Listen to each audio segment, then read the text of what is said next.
Okay, hear me out. You can't just plant trees if you want to fix the environment. Let me explain. While forests are important in their own ways, the environment's beauty is in its variety. Ecosystems don't have to fit our standard of appealing to have their merit. What I'm getting at here is wetlands.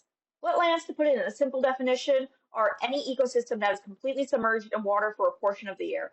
Wetlands in some form exist on every continent in the world, save for Antarctica, for, well, obvious reasons.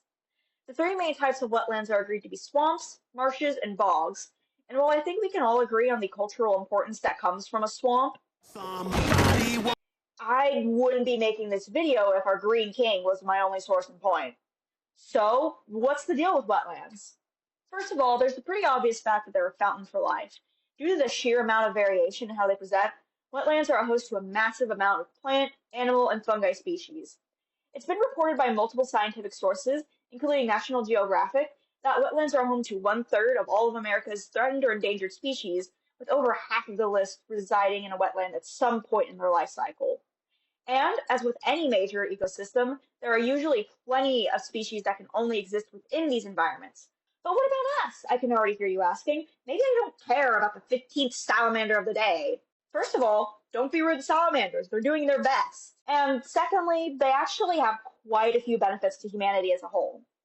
I want you to think back to the start of the video, what I said about the whole flooding cycle. Where do you think all of that water would go if we just scooped out the wetlands? It's certainly not just going to stay in the ocean. Wetlands are incredibly important for the prevention of erosion and flooding damage. They can act as shock barriers during storms, absorbing floodwaters that would be going into your basement otherwise. This is especially prevalent when you consider the coastal wetlands, which are absolutely vital in dealing with the damage from tropical storms. As far as erosion control is concerned, it's a pretty simple concept. Plant roots hold dirt.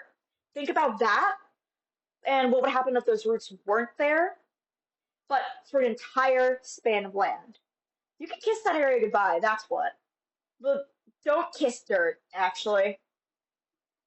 And aside from the protection that it provides to your house, it also gives a ton of people water. Since they do tend to absorb floodwaters from storms, that water gets released over a long period of time, which can go to refill aquifers. And since they exist as a point between water and dry land, they can absorb and trap harmful substances from getting into streams, rivers, and lakes. So they're not just protecting us from the water, but protecting water from us. To summarize, wetlands not only act as a source of biodiversity, but a protection for nature and humanity. So even if they can just seem like a pile of stinky mud, they're important piles of stinky mud and deserve the respect and appreciation that more appealing ecosystems get.